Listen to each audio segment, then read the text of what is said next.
This video is the fifth in a series about traveling for the 55 plus crowd. Life always carries risk.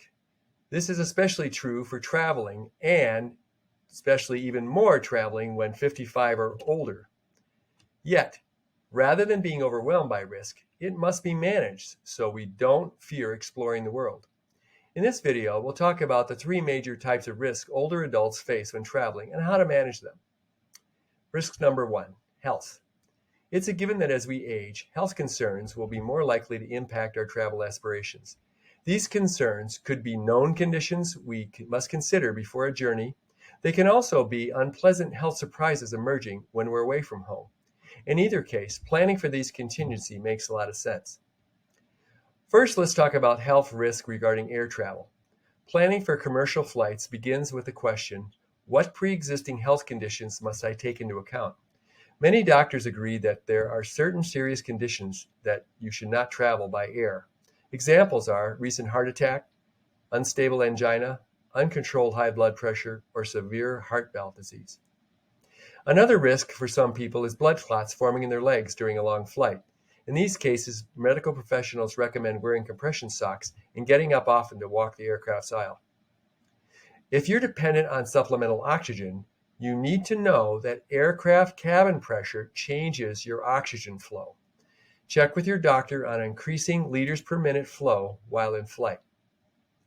Next, to mitigate travel health risks, have a pre-travel health appointment. If you have any health concerns, see your doctor at least 10 days before traveling. The CDC recommends that you discuss the following at the appointment: any chronic medical conditions that you have, all medications you're taking, the purpose of the trip, that being business or pleasure, and the expected level of physical exertion, the destinations to be visited, and then the accommodations where you'll be staying, that being like hotels, hostels, camping, or etc., and the timing and length of your trip. You may also seek a certified travel medicine professional for your pre-trip appointment. Travel medicine is a relatively new field whose practitioners have specialized knowledge concerning travel-related illnesses, global epidemiology, health risks, and health regulations around the world. Lists of travel medicine providers are available on the International Society of Travel Medicine website at istm.org. When it comes to preparing for travel, here are some other further tips for healthy traveling. Bring a detailed list of all your medications and bring extra doses to avoid running out due to unforeseen circumstances. Before you leave, check your health insurance coverage at your travel destination. If necessary, buy a temporary supplemental policy. Bring copies of all health insurance documentation, and then update all necessary immunizations. Now, the next risk we want to talk about is safety. Safety risks affect travelers of all ages, but older adults shouldn't let their guard down simply because they may be able to afford more upscale accommodations or amenities. Here are some ideas to help you stay safe on your trip. First, don't advertise your trip on social media.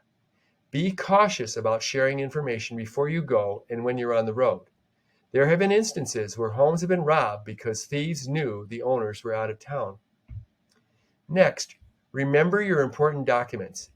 Passports and visas are essential for international travel, but having a valid ID when you're traveling domestically is also crucial. For example, you'll need a driver's license and proof of insurance to rent a car, and sometimes hotels require identification as well. Regarding passports, carry your passport when traveling around in a foreign country. There may be instances when hotels, for instance, may require you to present it at registration. Other documents to bring include flight and other transportation documents like boarding passes and train tickets, medical information as noted before, including COVID and other immunization records, a birth certificate copy in case you need to replace your passport, all travel insurance documents, travel itinerary details, and tickets or reservations information for events or other prearranged activities.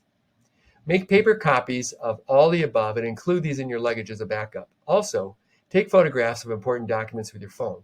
Finally, share paper and digital copies with trusted friends or family members so that they can get copies to you in an emergency.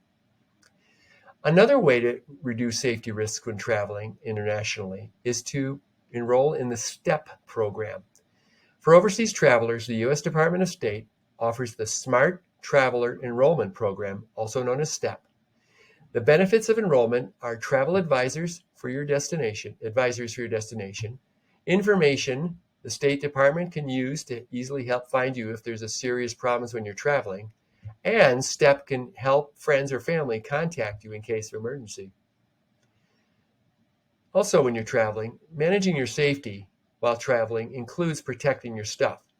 It pays to make plans to secure your personal belongings in order to reduce risk and stress as you travel. Here are some tips. Look into pickpocket-proof clothes. A web search will provide options for such items.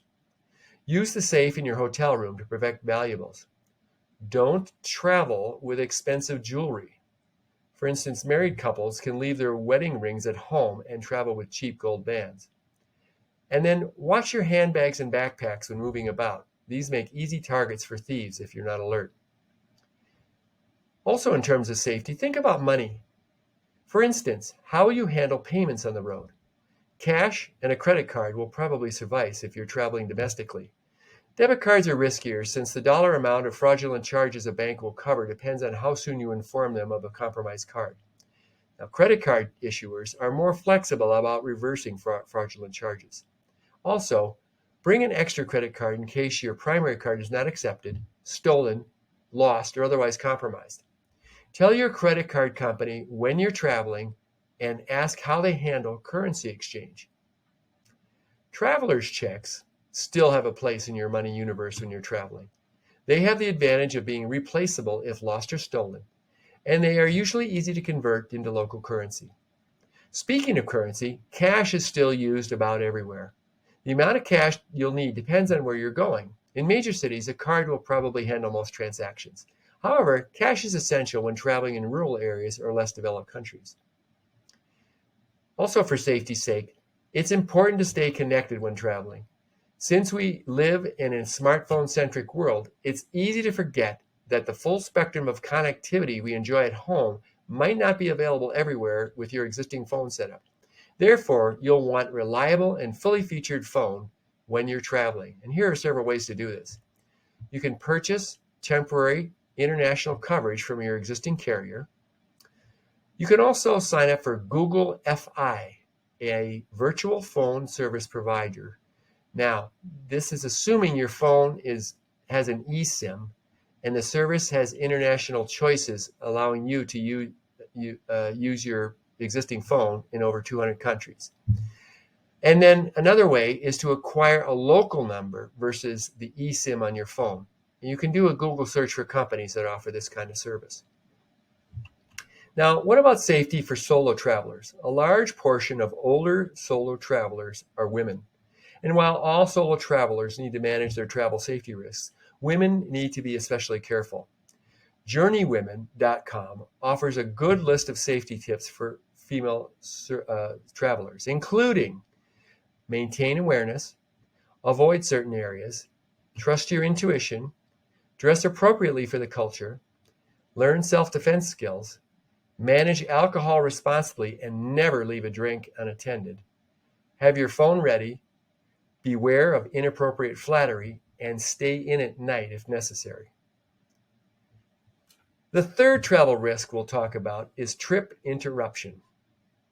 A troubling travel scenario is making non-refundable reservations and then not being able to travel due to sickness or some other unpleasant contingency. Luckily, the booming travel industry market allows travelers to purchase coverage online. Also, some credit cards offer travel insurance coverage as a perk. Despite its apparent advantages, consumers must pay attention to the details when purchasing travel insurance policy. And here are some things to keep in mind. A travel insurance policy can list many exceptions. Even expensive cancel for any reason policies have exceptions. Buyers need to understand all the policy provisions to know what's covered. Companies marketing travel insurance sometimes are not the actual insurers. Instead, they may provide just customer service to the traveler while the insurer is behind the scenes doing the underwriting and reviewing claims.